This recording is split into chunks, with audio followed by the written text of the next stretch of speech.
Hello, everyone, and welcome to the Leadership Exchange podcast. I am your host, Rob Ocel. I'm the VP of Innovation at This.Labs. Very happy to be joined today by John Aron, who's the founder and CEO of Aeronetics. John, how are you doing?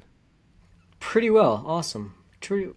Coming well off of being with an upper respiratory infection and coughing all the time. I, So this is I, a welcome thing. I can talk clearly. I dealt with that in the fall, and I even did a few of these recordings in that state, so I can absolutely relate to you. It is much easier, both in life and definitely in recording, if you are through on the other side of an upper respiratory illness. So we are glad that you're feeling better. Thank you. So, Thank you. yeah, we had the sort of chance opportunity to meet at Stripe Sessions this year and have a conversation. And I thought, it would just be really cool to bring you on the podcast because I think, both your experience and I think some of your ideas on how you approach business and how you approach life are just really valuable and interesting for people to maybe understand and apply to what they have going on. So I guess to start off, do you mind introducing yourself briefly, kind of what Aeronetics is and just sort of how you arrive at this position of starting this company? No problem. And thank you. So I am John Aron, the founder and CEO of Aeronetics. I am in Cleveland, Ohio, and I'm seen almost everywhere else because Ohio may be the heart of it all, but the technology is applicable to defending our national infrastructure, our NATO partner infrastructure. And so, like published people like Alex Karp trying to write books on how the Silicon Valley industry needs to rebuild relations with the US government, I've done that over the 8 years, 9 years at this point, and really being a leader in charge of the technology I built, the team I built. That's awesome. I think one of the things that's super interesting is because I have worked in the government space as well as a government contractor. And one of the things that I know and that was really valuable to me at the time was this idea that a lot of the players in that space, private and public, are gargantuan, right? You're talking about the U.S. government, which is a gigantic bureaucracy that despite the reputation it has, sometimes operates at extreme levels of organization and efficiency in the business space. And then you're dealing with massive mega corporations and enterprises. So how do you manage as both an individual and as a startup to kind of hold your own in a space filled with such large names and such people of large import, whether it be NATO or, whatever, different companies in the public space or the private space, as well as, whole countries and governments? It's an accurate question, and I think hold your space is probably a better way to truncate that. Um, Fully aware, like the U.S. Patent Trademark Office database is exploited by national adversaries. I mean, you can't stop. I mean, it's not built for that.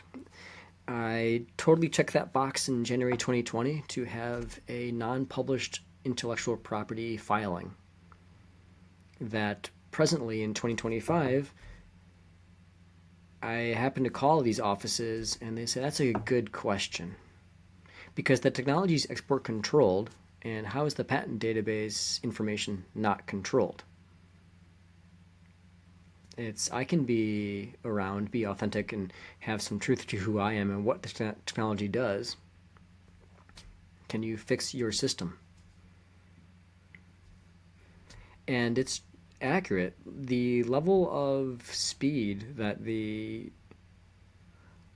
as seen by Uncle Sam, the government, if you make another SaaS widget or another software as a service, open source intelligence widget, it may fly off the shelves within a good 6, 9, 12 months, maybe 18 months. But there's very little organizations I know that have internal trust that is recognized by external players of playing in this space that are smaller startup organizations. The people I speak to, the organizations I run into, really do have the fake it till you make it attitude. Yeah. And you can't get on stage. I mean, I wouldn't get on stage at NATO in Copenhagen with a fake it till you make it mindset of, uh, here's what I built as vaporware.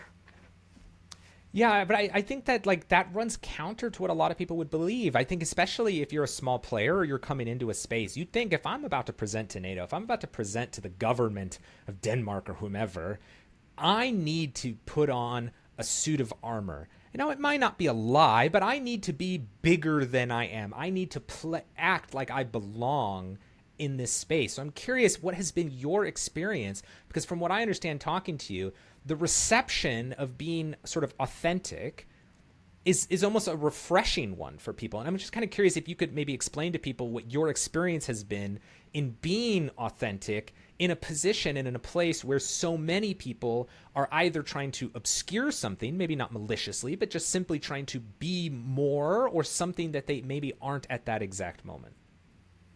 That was totally a conversation I had with a colleague of mine who was a former senior AT&T engineer who would talk to startup companies and effectively say, "Hey, nice meeting you, but you're only 5 people." Yeah. And there's nothing wrong with being a startup organization with 5 people. I mean, there's just not. I mean, you start somewhere, right? Yep. And it's that manner of, "Hello, sir, we're not 5, we're 4." Like, you don't say that out loud. You say, "Thank you, but we're not 5 people. You may be 1, you may be 10, but you're not 5." And you don't get in that sort of game. But I feel that, like, most of the time I do speak to organizations who are large, large team players, making bank. And they do win every time because they do have the sales, marketing, business closures, BDRs, representatives, 25, 50 people. And it's difficult to have superior technology battling actual human capital. How, And but I think it's interesting to see the other side attitude and how you can actually gain that meeting. how do you put like how do you define authenticity and put it into the frame of sort of fake it till you make it though? Because I think there's this I've heard from people and I find it difficult to push back on this idea that if you're not trying to tackle something slightly outside of your current capability, then you're not actually challenging yourself. You're not actually accomplishing anything great. And so there's this idea of always striving, always trying to do something that you're a little uncomfortable about. But can that still be authentic? Like, what is the line that separates striving and improvement and drive and trying to accomplish great things from maybe misrepresenting yourself or not being authentic? Like for you and your mindset, like in what you're doing, I don't think anything about you're doing is safe. You're not only trying to take contracts or bid work that you know 100% you can hit with no issues. So what is authenticity contrasted with sort of that idea of striving? Can you be authentic and still be ambitious? I think that this conversation I had at DARPA on how the sales guy selling you a car actually does a fine job selling you a car. They actually ask you, do you want to haul skis or do you want to haul kids? Or you want groceries? Or are you going camping?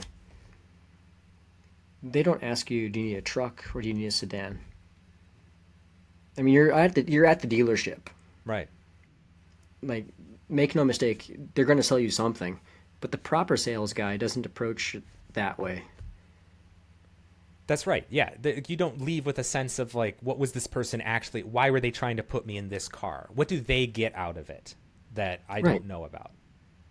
And that's an accurate way to do that of what I built. I want more truth to the open source operating system or closed source operating system that I'm using. I want to see what it's actually doing, and it's a unique and powerful position to see that level, to audit your supplier. Yeah. Yeah, I love that. I love how authenticity in business starts with everybody recognizing that you're a business. Like, I Oh, love totally. that because, Yeah. we were at Stripe sessions, and I don't know what exactly your experience was in all the conversations that you had, but I was struck. Um, we were running a table for this dot, and I was struck by the amount of conversations I had with people that were really transparent in a good way. That was like, hey, you're a Yeah. vendor. Tell me what you sell. Okay. Here's what I sell.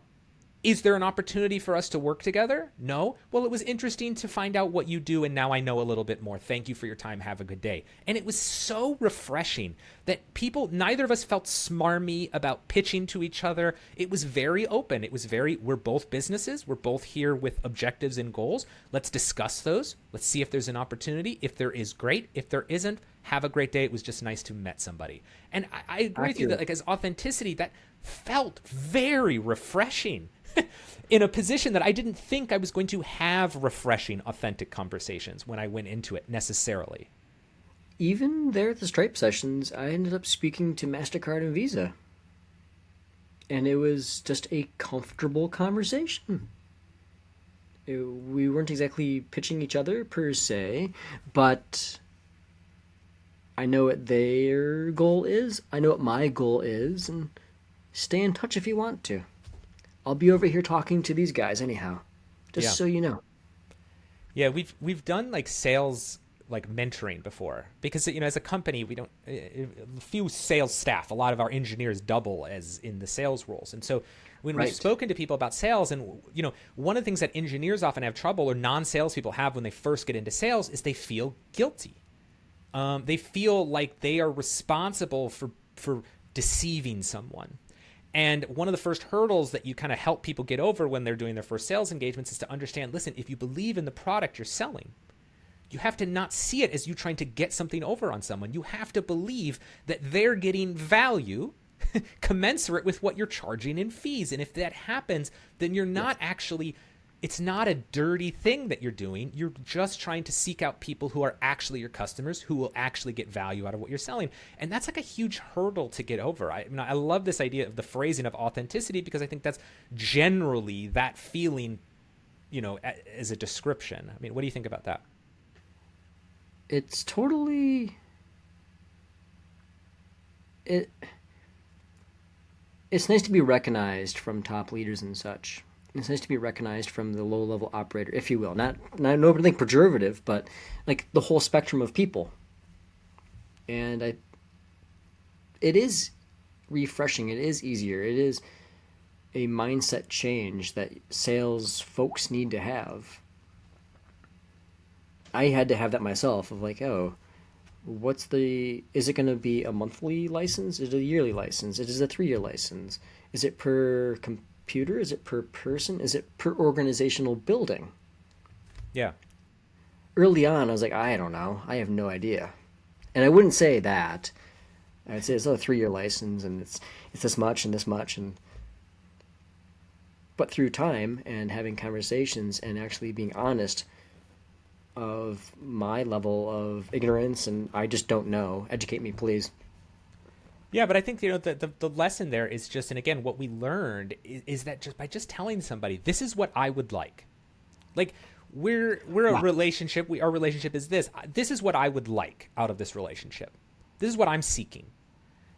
Now, I would love to hear what you're seeking because I would love to accommodate what you want, and I would love for you to accommodate what I want. And ultimately, if that is just never going to happen, I would rather live in a definitive position where each of us knows what we want and we know it doesn't work than an indefinite and weird position where each of us is sort of hinting around the edges of what we want and nobody's accurately saying or not saying saying what they want or don't want. And that is, I think, too many businesses, too many leaders take sales out of it, even amongst your own team. How many managers are doing this to their employees by not saying what they want that employee to give them or to perform or to do, but instead sort of try to speak around it and hope that it'll become clear. And it's like that lack of direction is usually seen as a kindness to soften things, to not make things feel so coarse or so transactional. But honestly, it makes a lot of interactions become unauthentic in a way that actually harms both outcomes and relationships more so than it helps. At least that's been my I think it's observation. more like being honest with yourself, that Okay.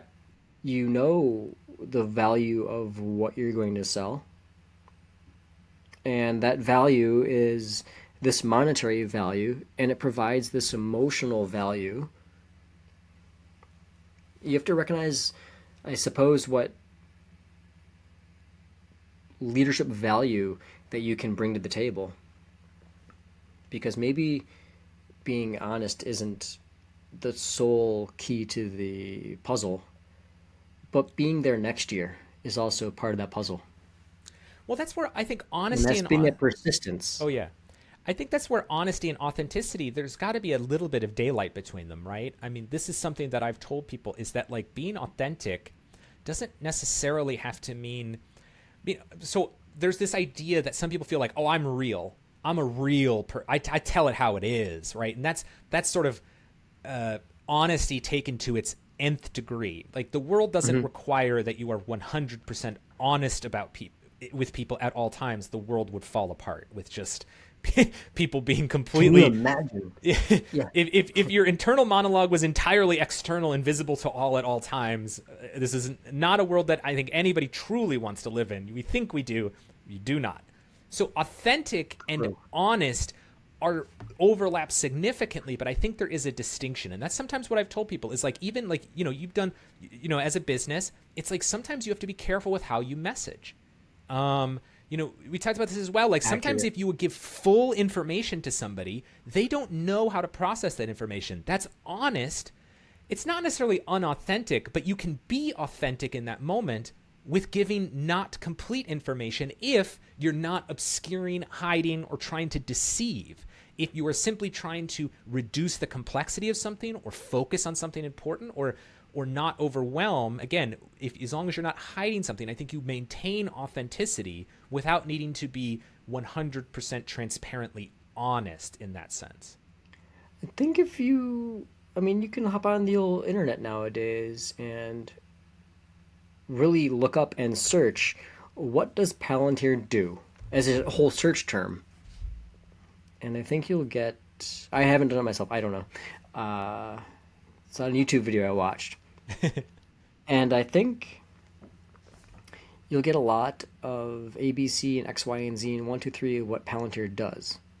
You'll get the one sentence, two sentence line of what Palantir does. When the conversations I've had in my circles about this organization are fully mixed bag. That it's interesting on this large prime contractor that no one seems to talk about, that's also on like NYSE, NASDAQ. And it's now they're answering to shareholders. And what's the shareholders' honesty, authenticity? What's their internal quality? Are they there to just reap the benefits on their invested dollar? Or do they have a further goal of, hey, let's actually like save the ship? Can we save the organization? Can we make the organization a better quality organization? Interesting. I mean, what if Boeing and the door that fell off just took ownership the day of and said, hey, yeah, we used to be in Kansas. Now we're with the board in NYSE, and we're headquartered in Virginia now by the government offices. And what if they just said, hey, the door flew off. We lost the engineering momentum over 30 years. We'll return to a reorganization of our industry, our own company, to fix this issue. How much money could we have saved, FAA and public taxpayer money, if they just took ownership of the issue? I mean, that brings me back to a conversation I had at RSA, a very large security conference. And this gentleman said, hey, well, I'm with so-and-so and so-and-so. And I said, hey, well, if that actually works, and all these things actually work, why do we have an intrusion or breach, leaked data tomorrow. You make an 80% solution, and you're not actually solving the issue. You're going to be 80% honest or 80% authentic, like a passing B, right? You're succeeding. But his response was, I have to buy food for my family. I can't make a technology that was like solve all issues, license it once, and you're done. So my experience in that authentic conversation really was that it was interesting to hear at least one dipstick on major company that you probably have heard about that isn't faking it till they make it. They're not inauthentic, but they're using the referential vulnerability list where everything's reactive in industry. Great. Level of proactive truth. I mean, can you imagine that? If you actually could use I don't know if you saw like your telephone or your dishwasher or your refrigerator with your Wi-Fi hotspot in 2025. Right. Actually seeing what the machine's actually doing. It was weird to me to update the firmware on my refrigerator. Yeah. Why would I need to I bought that. Why do I need to update firmware on the refrigerator? Right. Like, what was so broken that it needs to be updated? Well, we've had an awesome conversation both about individuals as leaders, as organizations, and just kind of the technologies and the systems that build up from that. And I think one of the things that sticks out to me is this idea that, well, it's very clear after this conversation how individuals and leaders can be authentic, both in the way they represent themselves and their organizations, the ways that they talk with their reports and their customers. But how do we create authentic companies? How do we create authentic systems? That's kind of the question I have left, and I think that's what I think some people are maybe wondering as a takeaway, which is that can we save authenticity as individuals become collectives, become small companies, become large companies, become countries, become systems of countries? Like, what are some of the things that people need to do to maintain authenticity as more people get involved and the whole thing gets more complicated? I think as a tail end closer is that you have that book by Yvon Chouinard and Patagonia on Let My People Go Surfing. So it's a book on how to build company culture. Like, you want to bring your dog, you have a pregnant family, like you want to go surfing, just go. Is the work done? And the only company I know that has an ever-present shifting brand identity is Burton. You look at a Burton snowboard or a Burton jacket or Burton anything, most of the time it's a different logo. They built that from the ground up. And you look around at the major organizations, this is a smaller organization with a international impact, defending social democracies and federal republics of the United States of America, as we commonly don't call that. But it's interesting on how any leader of any smaller or large organization could recognize more authenticity or more honesty by having their own culture. There's some impact in some situations that might alter that personal culture. Yeah. And if you make yourself uncomfortable, you might not have that authentic behavior or that honest behavior. Yeah, I also find that, in my opinion, because again, we talked a lot about how, we've both worked with governments, and I've worked with government consultancies and contracting companies. of different types and different sizes. And I've experienced ones that I felt to be quite authentic and ones that were not. The one I worked for first, right out of college, again, you're a college kid coming out, you're full of how you're going to change the world, right? And then you go and you work for a government contracting company. You would just assume that's a place where passion goes to die. But my first boss was just somebody that when we had quarterly all hands, he just had this idea. The reason why he created the company, what he wanted to prove to people about how you could do business with the government at different sizes. You didn't need to grow to be the largest ones.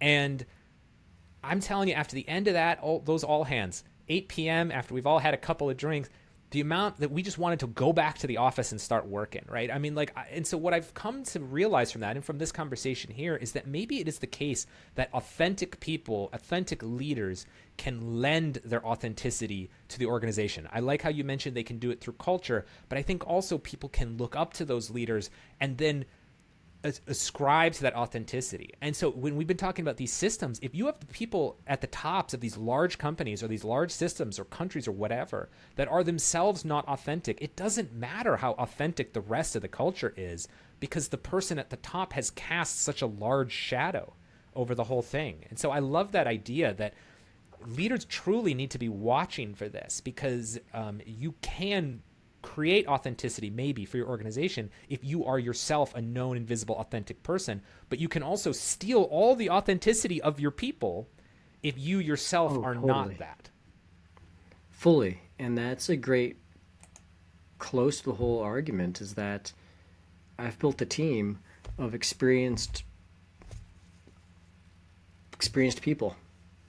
I heard today in a conversation that we have 375 years of experience. And that's cool. That's cool. Like, I haven't added up my team's experience. Do I need to? Is that what you want? Do you hear they have 900 years of experience? Like, yes, we're all very, very experienced. But that's an accurate way to see that. You see this online with LinkedIn posts on the weekends. Shouldn't the weekend be for relaxing? Shouldn't you not be online on LinkedIn? Well, I don't want to pull back the curtain on how social media works, but It's another conversation. It's another conversation. We talked earlier about, do people really want to know how things work? I think one of my great mind-blowing epiphanies was truly learning how social media works underneath the hood. And it is not just how it's implemented, but how it's operated. And it is truly fascinating if you go into it with the naive belief that there are always people behind those keyboards. Yes. Well, great. Well, listen, we are very quickly at the end of our conversation. This has been a wonderful talk. For people that were inspired by it and maybe want to reach out and connect with you or find out more about what you're doing and your company, can you let people know where they can find you online? Online, Rob, I'm at www.aronetics.com. Wonderful. I'm a preeminent government contractor to our NATO nations and our North American way of life. And it's aeronetics.com. And I'm also most of the time on YouTube or LinkedIn. You can find me as John Aron. Wonderful. And we'll put links. So yeah, if you have links to send, we'll put them in the show notes so people can get just easy clickable things there. But cool. We definitely recommend that you reach out and find out the things that John and his team are working on. And as you can tell, he's got great ideas. A fun person to connect with and have in your network. So thanks, John, for being here. It was great. And thanks, everybody else, for joining us. Thanks for John for being our guest. Thanks to each of you for listening. We hope to see you all next time. As we close out, we'd just like to thank today's sponsor, This.Labs, one last time, who would like me to remind you that sometimes it's hard to bridge the gap between business objectives and tech implementation, and it can get messy. This is trusted by top names like Meta, Google, and T-Mobile, and they love helping business leaders fulfill their strategic digital initiatives. Check them out at this.co. One more time, that's THISDOT.co. All right, see y'all next time, everybody. Thank you, Rob.